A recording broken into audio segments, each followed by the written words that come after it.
listeners. Welcome to the latest edition of the Talkie Taka podcast. On the panel today, we have Ashwin and Radhaji, who are coming back to life ever since the international break got over and club football is returning.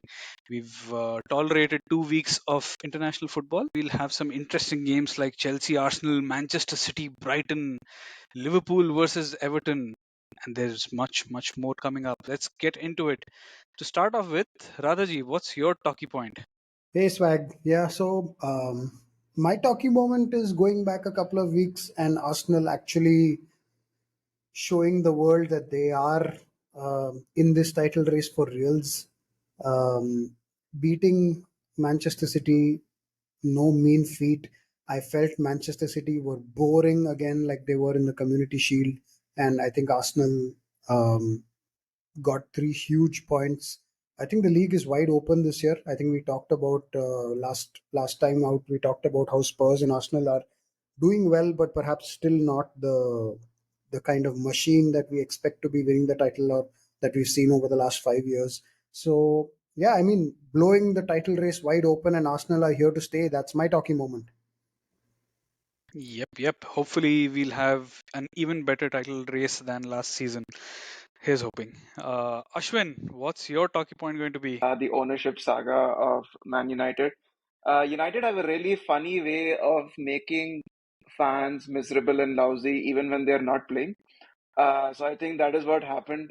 We were all hoping for a full sale from the Glazers, and it looks like Ratcliffe is going to buy 25%. It's still not ratified, so we don't even know if that is going to happen. But yeah, the saga continues. So maybe we have reached a point where we can actually see some light at the end of the tunnel. Interestingly, it says, I mean, the dirt sheets say that he'll take 25% as part of maybe a phase takeover in the future. But with this 25%, he wants to take over the operations of the club. So the Glazers continue to do the commercial bit, and he wants to have the director of football and the recruitment, etc. It's all a bit weird, if you ask me. What isn't about Man United these days, right? That's what you've been saying for the last 5 years at least. Can can even. Right. So for me, the talkie point is going to be this plucky underdog story where San Marino scored a goal in the Euro qualifiers after 24 games and went mental. And they scored against Denmark, not a mean feat by any stretch of the imagination. They equalized in the second half, and for 10 minutes they were at level pegging, and it was quite a lot of fun for them. They ended up losing 2-1, but it was a very good feeling for them. So yeah, one for the minnows there. Yeah, so I mean, Swag came so close to talking about his own minnow Luxembourg, but clearly they couldn't get the job done. All our illustrious podcast listeners are very excited to learn about San Marino and Luxembourg in the International Week. So go ahead, Swag. Tell us what happened to Luxembourg. Okay. First of all, comparing San Marino and Luxembourg, which is funny comparing knowing the size of Luxembourg. Luxembourg has 600,000 people. San Marino has probably 30,000. So Luxembourg were in prime position to end up at second spot in their group behind Portugal and qualify for the first time ever for a Euros or a World Cup. They would have been prime position if they would have beaten Slovakia at home. So just before that, the Luxembourg team missed an open goal in the 90th minute to draw against Iceland. They would have played Slovakia in Luxembourg, and if they would have won, they would have been like a point away from getting to the Euros, which they promptly failed to do because I blame it all on the illustrious podcasts out there, the AC Jimbos and the Max Rushdens who talked about Luxembourg, and they promptly went ahead and lost the game. So now the Nations League backdoor entry is the option that Luxembourg has, but even that's, I think, progress, I guess. As you can see, listeners, we're on the edge of our seats, waiting to see what happens to Luxembourg in their qualification sprint to the Euros. We'll be tuning into that Nations League tournament whenever that is. Yeah. So let's come back to our good old Premier League, and Radhaji, as you said, Arsenal showing themselves to be the real deal in terms of the title challenge. We convening after the Arsenal City game for the first time. So I would say it was a very even game and just shaded by Arsenal, and probably in the minds of neutrals like probably all three of us, considering those tackles by Kovacic, which would have merited a red card had the referee been competent. It was probably fair that Arsenal got the win at the end. What would you say about that? This week on VAR Watch.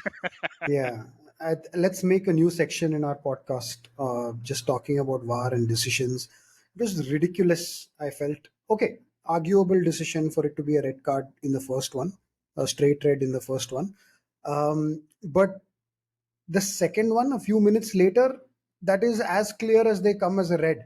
Here I am sitting and watching this a week after the Liverpool debacle where we had somebody sent off for a direct red for an accidental challenge, and then Jota, who pretty much didn't do anything for the first yellow, and then a silly second yellow got sent off.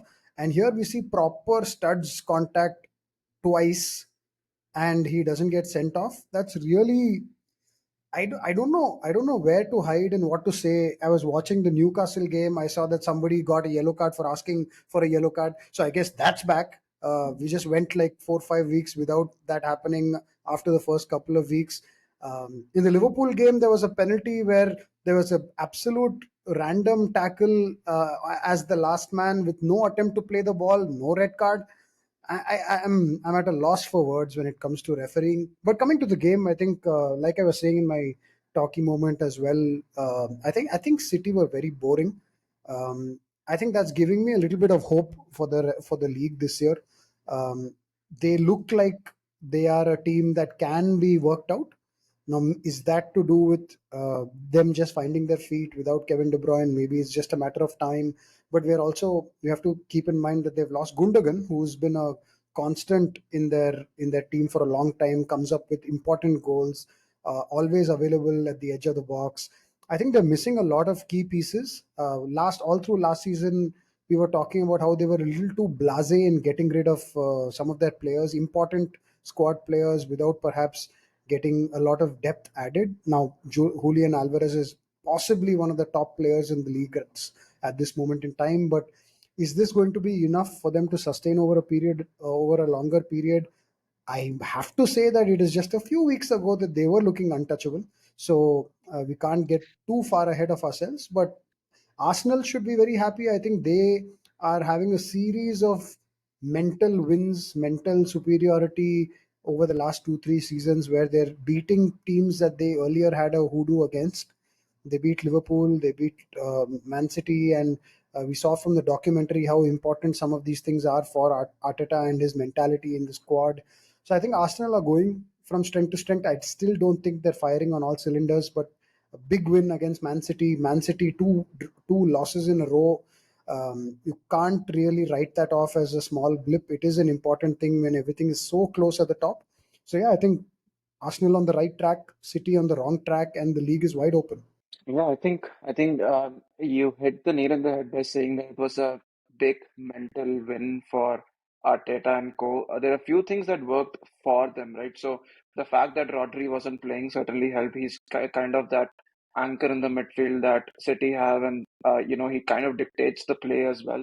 The fact that William Saliba had Haaland in his pocket obviously helped. Like, what a game by for William Saliba. I've never seen Haaland being dominated by any defender in the league like that. Although he has had a few bad games in the Bundesliga, but not in the Premier League. And I would Is also is say is that a veiled attempt at saying that Premier League is the Farmers League?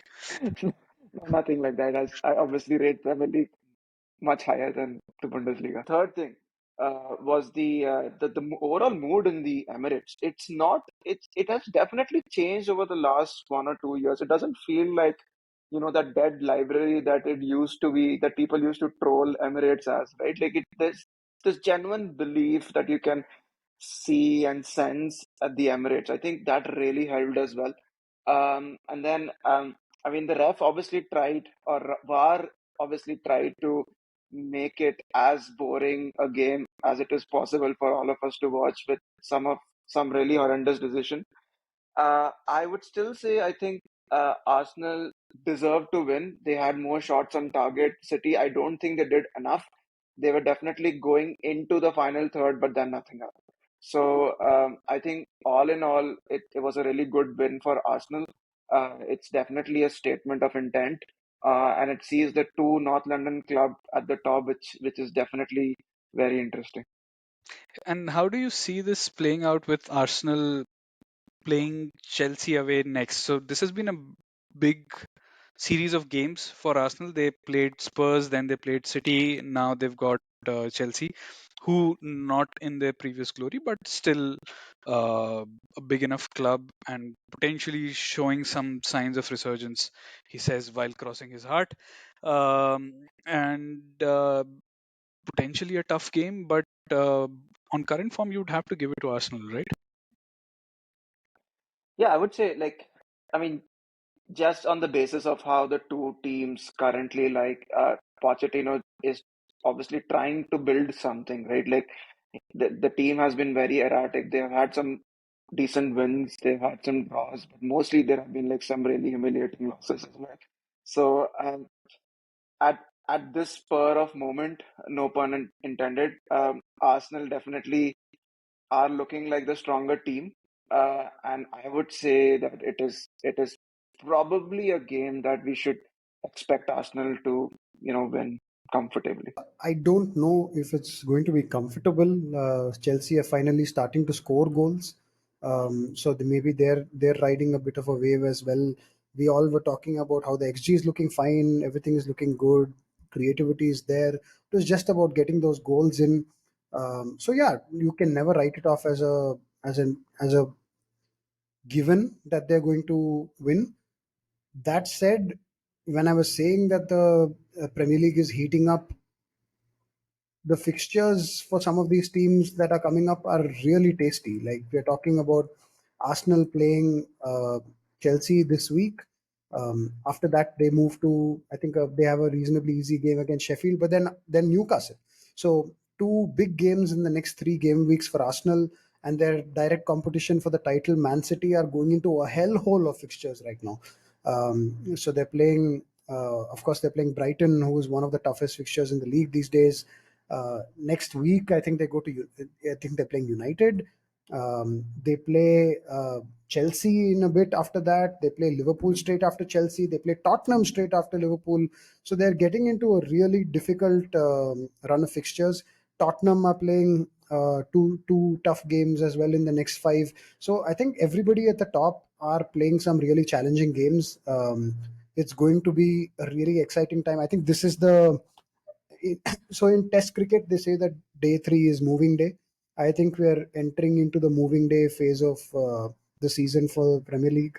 um, Man City could very well find themselves in 4th place at the end of this 6 game stretch. You never know. And depending on how Arsenal can keep their cool and do it, they might be 8 points clear of Man City by the end of the stretch. So it's all, it could open up. At the same time, Liverpool could get a leg up on some of these guys as well.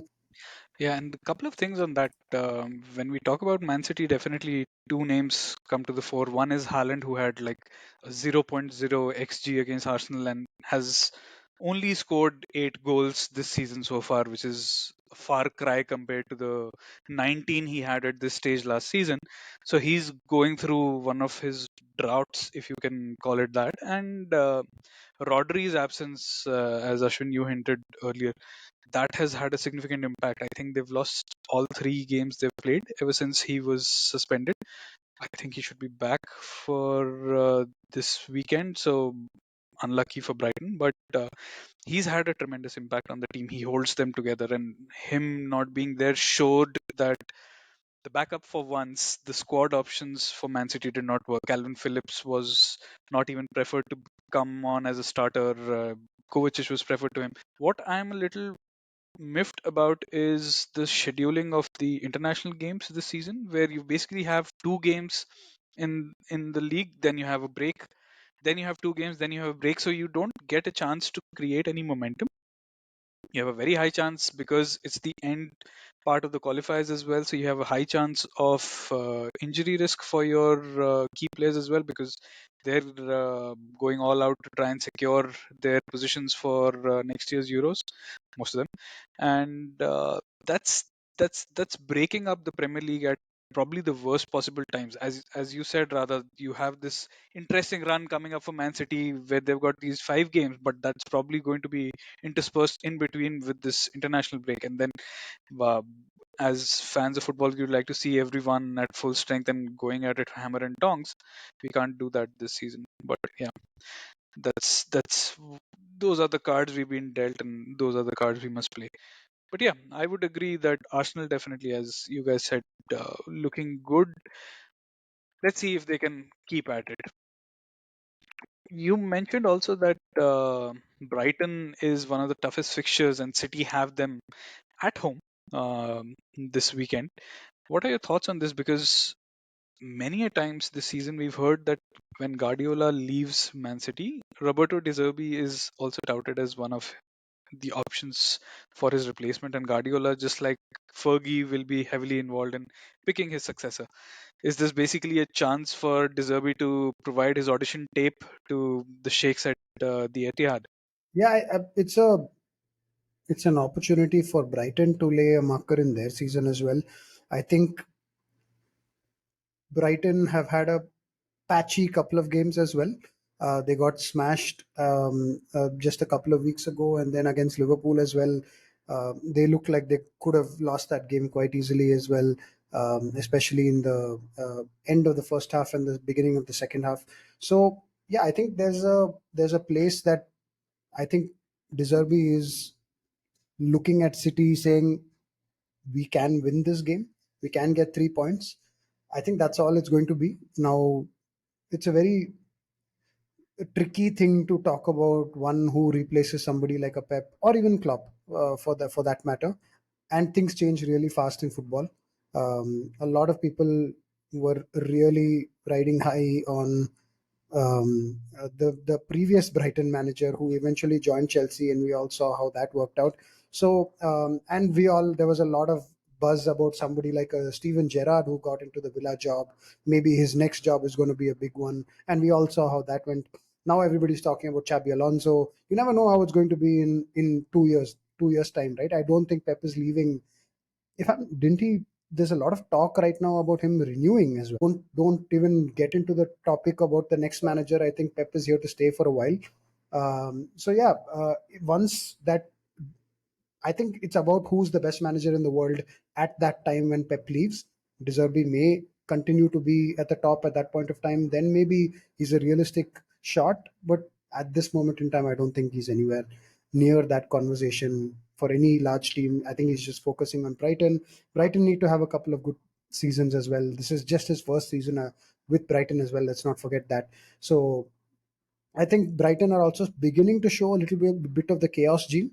So they can win handsomely, look really good, and then get absolutely smashed. Has happened twice already this season. So jury's out. I think Brighton are looking very good. They can beat any team on their day, and hopefully that's Man City.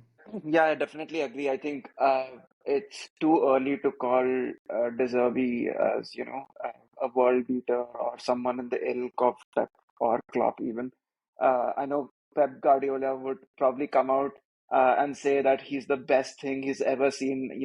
That's usually his tactic. He would just big up the other guys. Probably something of an RK, but a football manager RK version because he likes to jinx his opposition quite a bit. But Uh, but he usually bigs up the teams who he has beaten more comprehensively, even more. Oh no, we beat them 7-0, but they were amazing. He never says that when he's beaten someone 2-1 with a 93rd minute winner. He's yeah, like, yeah, he's very patronizing in that. I absolutely hate that bit about him. uh, yeah. Except Spurs, right? I think he has something. Spurs have something against him. But anyway, talking about the game in itself, obviously, Rodri would be back. And a wounded City is probably the worst City that you can uh, possibly face, right? And Brighton, I know they had some really good games and they have won. They won at Old Trafford. They got the draw against Liverpool as well, but they also lost some games that they were expected to either draw or win. That big loss against Aston Villa is still fresh on my mind. So again, I think the fact that City lost the previous game, the fact that they've lost three in a row now, and the fact that a lot of egos are also impacted as a result, would mean that City go all guns blazing in this game. Um, um, and if I were Brighton, I would be worried about Haaland as well because a lot of people are trolled him on social media that he's a one season wonder, including me, by the way. Uh, but uh, but I think this is the game where he really comes up and he potentially punishes Brighton. Okay. Talking about Haaland, a lot of people have suffered this season in fantasy because we've kept faith with Haaland. He's always been our captain and he's been down in the dumps. All of us, I guess, are part of that club. But talking about FPL leagues, it's still Paul Preston up top. It's still Edward Mitchell, but from the group of the Talkie Taka podcasters, it's Ashwin Sridhar who's taken over Anirudh Krishnan's team.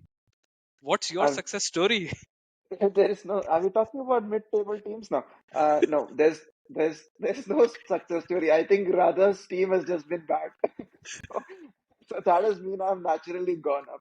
But I think I've not got a lot of red arrows, is what I would say. I've just beaten the average scores. I've still not used my wild card. I'm saving it for game week 10. I think a lot of people, including Radha, have used their wild card already. I've used Uh, it already. have you? Yeah. Uh, What's game week 10? Give us the inside goss there. it's just, I think this week is probably the worst week to use wildcard because of the international fixtures and people or players coming back from them. And I think the fixtures aren't that great as well. I think game week 10 would give us a better story of um, what players you should be going with for the next 10-15 game weeks. That's my philosophy at least. Uh, I I'm one of those people who actually captained Haaland myself. Uh, it's kind of annoying because the week prior to that I didn't captain him and it did score. So that's the world of FPL, right? I would love to get some Liverpool players in, especially Salah, but I can't afford it.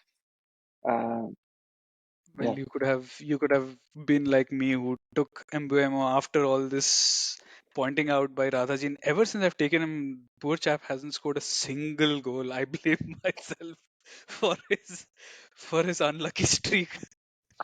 Yeah, I've dropped him. So if you're looking for a hot tip, then I've already dropped him. So I've over the last before the previous game week, I got Darwin in, and I think Darwin is going to be a with the fixtures that we have. I think he's going to be a solid pick going forward. He looked great in both of Uruguay's international games. Scored and assisted against Brazil when they beat them 2-0 just 36 hours ago or how many ever hours ago it was. So I think he's looking in good form. Even in the Brighton game, he looked really good. He didn't have his typical chances, which you always see with Darwin when he's on the pitch. But his interplay and his he had an assist as well. He assisted Salah's goal. His involvement in play is now far superior to anything that we saw last season. So he's a good shout to bring into the team.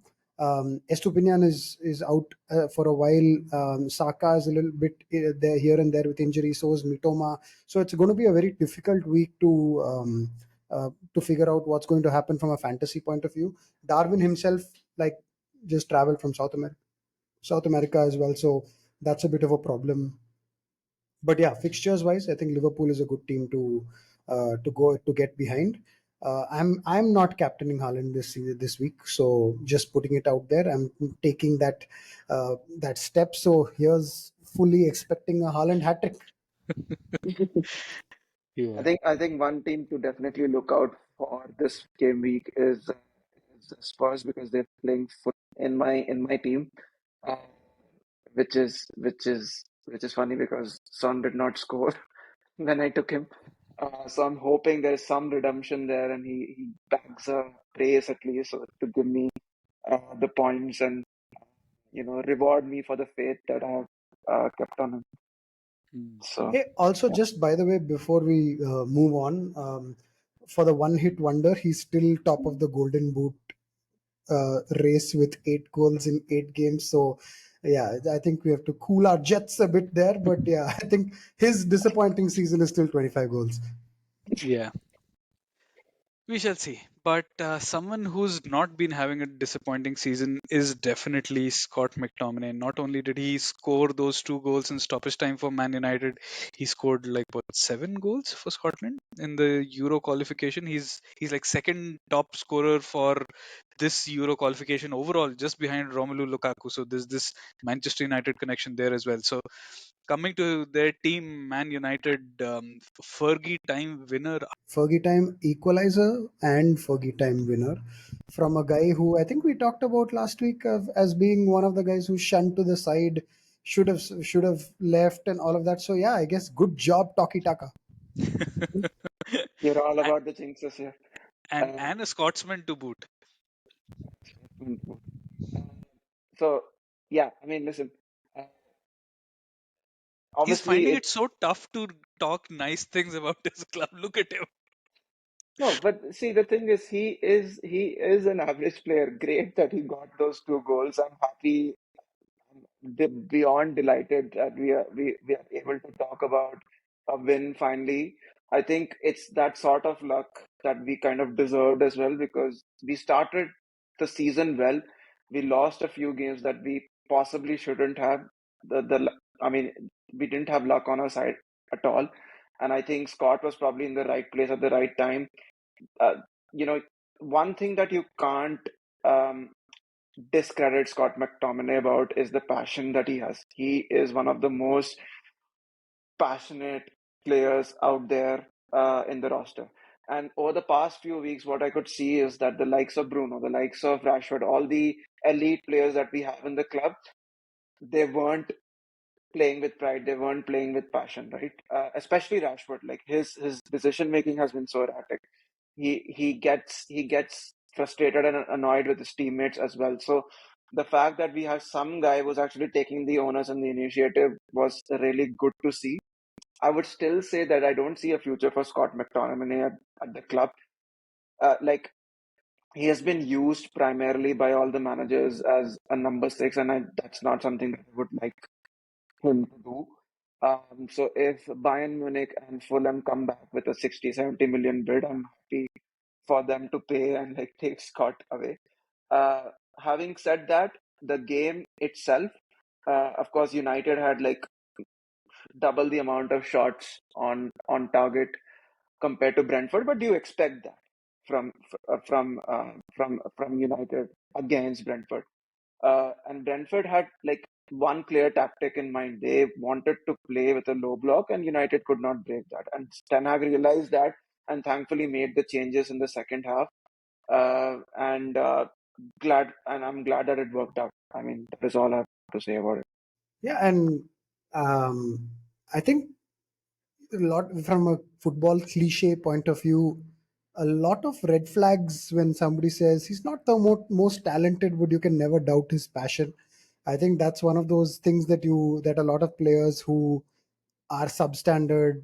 Typically, we use that phrase a lot.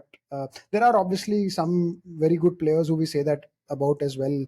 Roy Keane, Jordan Henderson, other players where that is always said. But for me, that phrase "you can't doubt his passion" is like when a guy or a girl is not very good looking, they say, but the personality is really nice. I think it's that kind of compliment, underhanded compliment, and I agree with Ashwin. I think his days are definitely numbered at United. But let's talk about the elephant in the room, Andre Onana with another clanger. And I think you mentioned that somebody who's not had luck on his side or has had luck on his side.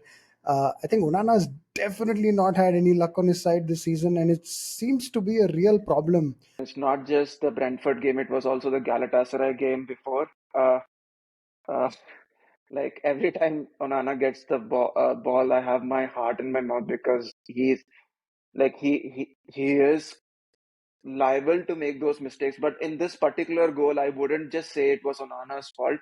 It started with Casemiro losing the ball, right? So at the middle of the pitch, never seen Casemiro do anything of that sort. At least not in the previous season, right? Like he was that um, one player you are assured can keep the ball, pass the ball to the right player, open play up as well.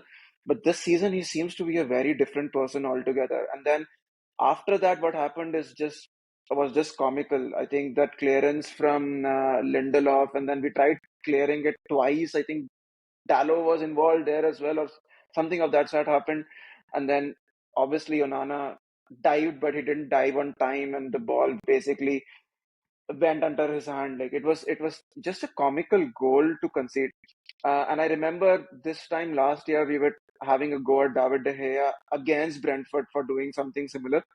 Um, I'm not saying that we did not make the right signing or we did not take the right decision by buying a different goalkeeper. I think the time was ripe to do that, but Onana definitely hasn't started well. He knows that. Again, I'm going to make one of those passion kind of statements again by saying that there is one thing that he doesn't lack, and that is confidence. So, if there is like, I expect him to bounce back, but he hasn't started well at all. I think he has an opportunity. Rather, you question how you can have this change of fortunes in the middle of a season. There is a window of opportunity for him to do that when he goes away for the AFCON in January. Maybe a change of setting, change of setup can get him back refreshed. I don't know. Hopefully, we'll see. They've. It'll be interesting to see United play with their second keeper, the Turkish guy whose name, unfortunately, I don't know.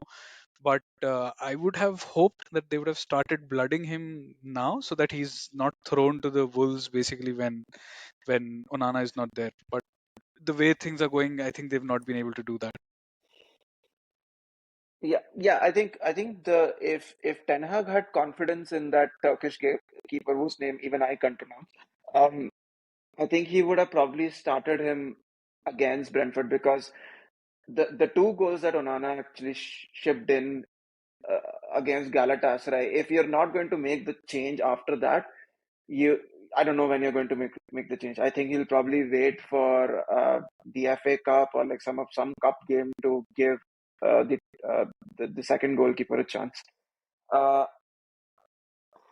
I think on maybe Ten Hag trusts that Onana would do what he's asked to do.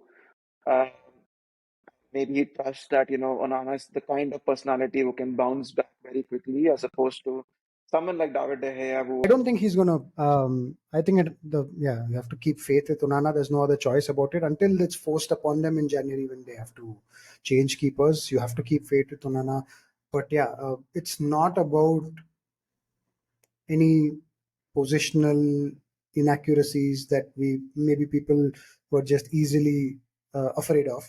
But it's been basic short stopping things which have happened in the last three games now. Fenerbahce, not Fenerbahce, Galatasaray, the and the two Premier League games that were sandwiching that Champions League game as well. He's had a couple of mistakes. So I think it's just about getting a run of 5 games without doing something crazy, and I don't mean crazy, Nana crazy, but just basically not making a mistake. That's what it'll take. So, but yeah, it's a high pressure situation right now for him. And if you need to sign a free agent in January, there's someone who's just returned to Manchester. I just keep mentioning him He because he's keeps back in posting his on house. social media, on Instagram, and he keeps tagging Manchester so that everybody knows, hey, I'm right here, guys. Just in case you're looking. I think after all the trolling that United fans have done for Liverpool and the Europa League and all that, I think we're probably going to see them in the Europa League very soon and then get mauled by them. Welcome, welcome. Please, with open arms, I welcome you to Tier Two of Europe. Just the last time we were in Europa League, we actually met United in the first knockout stage of the tournament as well. So yeah, please, looking forward to that. I would not mind that at all. That will be proper box office. Okay, on that note, let's talk about Liverpool a bit. Why not? So no wins in the last two Premier League games, if I'm not mistaken, and probably a resurgent Everton, if you can call Everton resurgent. Interesting game coming up at Merseyside, the Merseyside derby. Lots of passion as ever, and Radha's conflicted loyalties about whether I support the team's jersey that I buy, or do I let my inside Evertonian out? What do I do? Screw that. Everton can lose 7-0 for all I care this weekend. No, but uh, I think you're right. 2 games, 1 point does not read well, does not sound good. But you have to put that into context. Spurs was just highway robbery, so I don't think we're taking that as a real loss when it comes to how it feels. Brighton, I think we deserve to draw. We should have won the game because we were 2-1 up for a long part of the game, and then again forgot how to defend. And definitely a point was the right result there. So if you look at it from a 2 game view and where we were 2 weeks ago, then yes, it's definitely 5 points dropped.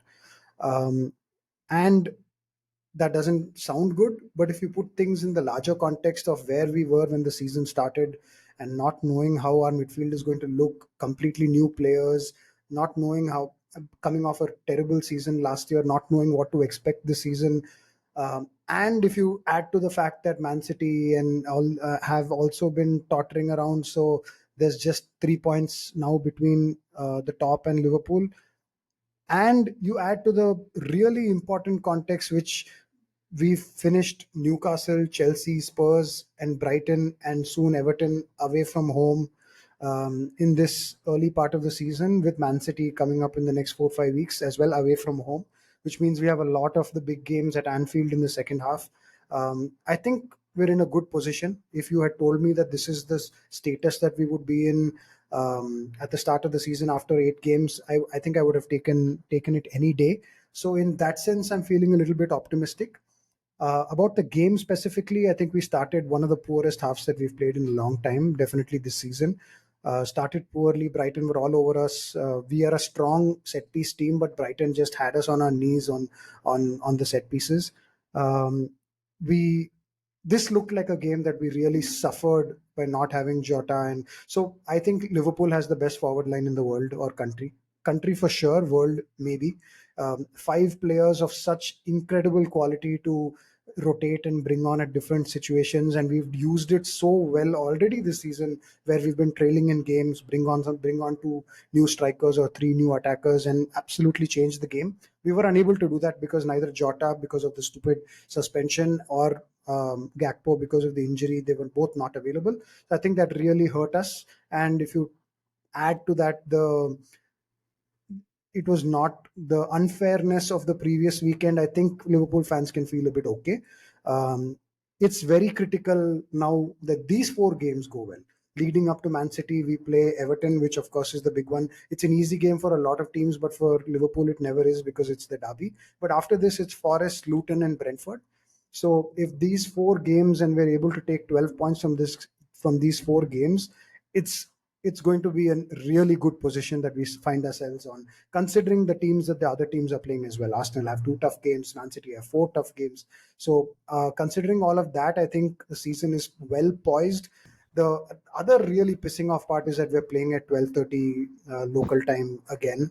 This is what, the 23rd or fourth time that we're doing You, Saturday lunchtime you've kickoffs you've after done this. internationals.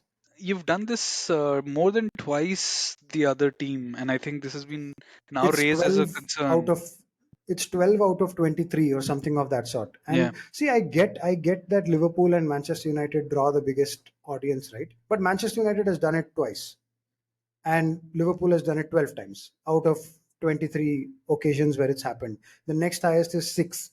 So it makes no sense. And it's obviously true for a lot of clubs, but we have a lot of South Americans as well in our team, and they're literally flying in 24 hours, 36 hours later playing a match. So that's really pissing off. I feel like a Sunday kickoff or even a Saturday night kickoff would have been good. It's a big derby. I don't know why they have to do it at lunchtime. But yeah, that's really irritating. And it's the last time we played us a kickoff at lunchtime, you could see that McAllister was dead on his feet. I'm just hoping that doesn't happen again this time around. But yeah, we have to play the cards that were dealt. Everton is a team that we should be beating. Although they are also riding the XG turnaround now. They scored 3 goals at the last game week, and they were, I think, one of the highest XGs of any of the teams in the Premier League this season. So definitely have been playing well, and goals were the only thing that they were missing. With Calvert Lewin now fit and firing, they might be on the uptake as well. So yeah, dangerous game always, because Liverpool versus Everton, even if they were 20th in the league, is always something extra. So it's a dangerous game, but get this one out of the bag and then 3 reasonably straightforward ones to come after that. I think this is the most critical part of the season for Liverpool. We need to get 12 out of the next 12 and then go into the Man City. I think Andy Robertson is also injured. If he's dislocated his shoulder, so don't know how much that plays into this. Um, um, I, I don't even think that Liverpool will probably need their defense, but obviously Robertson offers much more than the defense, right? He's the one who's like bombing forward. I know they have an able deputy in Shimikas, so maybe he would slot in. Um, I also read somewhere that Nunes might not be fully fit. I think he had a cramp or something of that sort in the game that he played for Uruguay, and obviously the early kickoff doesn't help. I know a lot has been spoken about this early kickoff. I think it is definitely ridiculous that Liverpool get the most number of early kickoffs on a Saturday, but I would also love to see how many that same stat for 3 o'clock kickoffs as well, because I don't think 2.5 hours is going to make a lot of difference. The fact that Liverpool get those early kickoffs is also testimony to the fact that people do want to watch Liverpool, right? But Now, see, having said I'm that, not. So Ashwin, I take your point about the 3 p.m. being only 2.5 hours away, but that is the normal kickoff time, right? Every team is used to that. You have only one team every week which does the lunchtime kickoff. Now, if that is the case, then it is an outlier. Then you add to the oh, fact yeah, that it is definitely an outlier. But 3 o'clock kickoff is also Saturday, especially is a blackout in the UK and in Ireland. So you wouldn't want a Liverpool match not being shown on TV. So I think that is the logic. 3 p.m. is the main kickoff time on a Saturday. So obviously all the teams will have 3 p.m. kickoffs as well, because that's the main slot on the Saturday. But my point is, if you're doing one outlier, which is the afternoon kickoff, and it's a totally different schedule, right?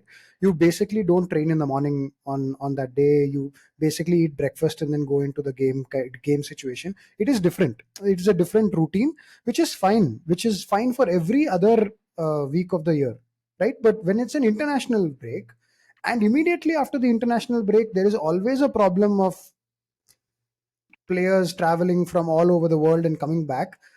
I think that needs to be more well spread out. Anyway, it's not a big deal that is going to change the life and death of the season, but it's still something. It's a discrepancy that doesn't make any sense. I think no team should have to do that more than other teams. Whether it was United because they have a lot of fans as well, or Liverpool, it would still be wrong. That's not going to be an excuse. I'm sure Everton will have players flying in from South America and Africa, wherever their players are from. I'm sure they'll have that problem as well, but it needs to be more spread out is my only point. But yeah, and honestly, personally, I hate the atmospheres in those games. So a derby at 12:30, I just don't get it. Moving on, before we close, any Bundesliga updates, Ashwin?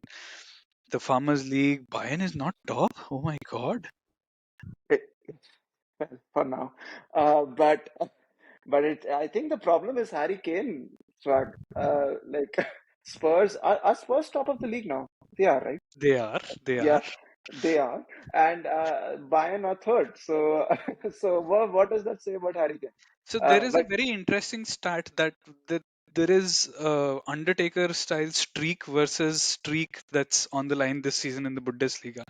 Harry Kane has never won a trophy. hmm, Kingsley Coman has never lost the league. They are both on the same team. So okay. either Harry wins the league or Kingsley Coman loses the league for the first time ever. See, ultimately, I think what will happen is that longevity pays off, right? So I think the way Bayern haven't aren't playing as bad as they were playing last season. Let me just add. I think Xavi Alonso's Leverkusen have done a really good job. They're top of the table. That I was watching that game. I think it was against Cologne when this won 3-0. Uh, the the style of play, that the way they attack. I mean, it was just like picture perfect to watch. Like it was they were so good to watch, and there is a reason that Javi Alonso is already being touted as one of the managers to succeed, at a big club, maybe even Liverpool if Klopp decides to, uh, leave them. But yeah, I don't think Leverkusen will end up being the champions. They'll probably push Bayern to the limit, and I think that is the best case scenario. Bayern play Mainz, if not I'm not wrong, this week, who are the favorites to get relegated. So I would assume that Harry Kane probably uh, gets his much coveted trophy, and Kingsley Coman extends his streak also. Yeah. Serie A, AC Milan are top. I just wanted to highlight a couple of things. I think it's been a couple of weeks, so we've forgotten. Giroud went in goal in the last game and even made a save. That should have been my talkie point if San Marino hadn't turned up somehow. But also interestingly, and this might have an impact on all leagues, is this Serie A betting scandal that's coming out, and the likes of Tonali and Zaniolo are already covered in this. There's already been a Juventus player who's been suspended for 6 months, if I'm not mistaken, and apparently Mm. there's going to be a new list of players that's going to be leaked later. So keep an eye out for any players who've played in the Serie A in the last couple of seasons, and if you've signed them, ooh. I know players also play fantasy Premier League. Is that like a gray area? Is that allowed? Because you will probably know who's on the team sheet and all that, right? It's the main point is it's a free game, right? So there shouldn't be a problem. It's Managers are all not allowed. So players are allowed, but they can't be like actively promoting their teams. But Mm. managers are not allowed. So because Ange Postecoglou was asked about this because he's an avid player and he said, I can't play anymore. Yeah, I mean, but I don't think this should be betting is about because of the whole monetary aspect of things is when it becomes a little tricky. But yeah, I mean, Ange did mention that. So if that is true, then I wonder why managers come. Trust Italy to come up with a new scandal They're at every the decade. cutting edge, man. They're at the cutting edge, like the real cream of the crop when it comes to doing shady things in the world of I football. Like anything you can think of, it's Serie A first and foremost. Then every other league follows their example. League But Lego. Uh, but I think it's actually kind of sad what is happening to this area, because I remember when, like, as kids growing up, that was probably the best league and all the best players used to play there. I remember, like, the original Ronaldo and, like, oh, I mean, Christian Vieri, Francesco Totti, and now if you look at the state of Serie A, and how what is happening to it, I think it is actually a bit sad that all of these things are happening there. I know Tonali no longer plays in Serie A, but I mean, his accomplices, if I can call it that, still do. For me, it's really sad to see, like, Italian clubs reduced to this. Uh, Just giving the perspective that an Italian side did finish runners up in the Champions League and they had an all Italian team semi final as well. We can be sad for the Nuggets, but yeah, I I think mean, it that just bad. let's wait a couple of years to see who they paid off for that. It'll come out for sure. Talking about paying off referees, the La Liga, Barcelona obviously have this story developing and it'll probably rumble on for another couple of years before things happen. Yes, there'll be more levers to be pushed, but that league is being talked about just for one person right now. It's the Jude Bellingham League this season. There's nothing else, no one else being talked about, and this guy is so good at it. He seems so good at taking all this pressure. He's like 20-year old kid and he's like, yes, I'm at the center of everything. Just give me all the attention, give me all the drama. I'm here for it. I'm calling it Ballon d'Or. It's happening. You have to wait for I Messi to think retire first. no, Messi's winning this one, so obviously this one is done. But I mean, the end of the one that happens at the end of the season, which is essentially Not the World Cup one, the next one. That's 2024. that's Yeah. that's Jude. I'm telling you, it's after, because Messi is now no longer in the running. He's gone to America. Ronaldo is no longer in the running. Benzema's out of it.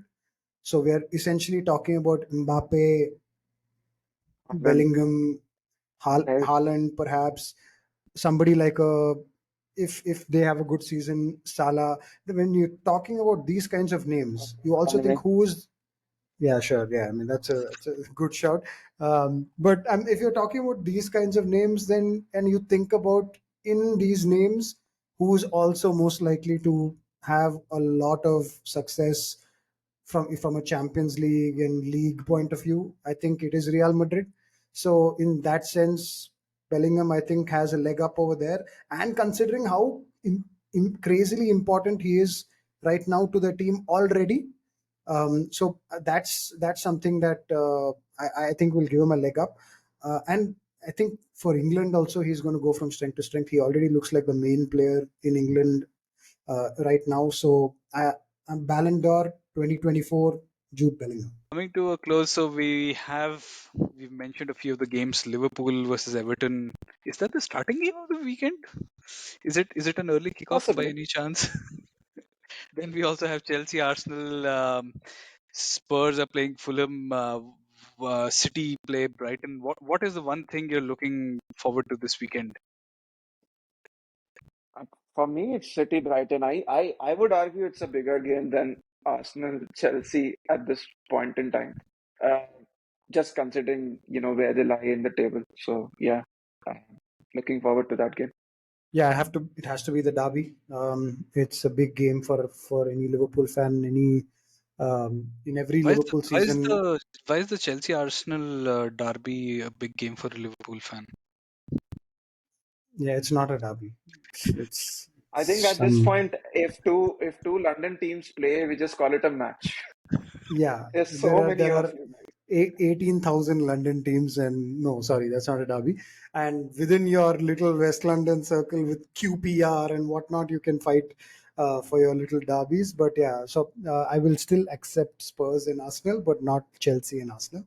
But yeah, the derby, the Merseyside derby, definitely is my pick for the weekend. Although I do agree with Ashwin, I think Man City and Brighton is going to be a more important match for the table and for the season. But yeah, as a Liverpool fan, definitely the Merseyside derby is what I'm looking forward to.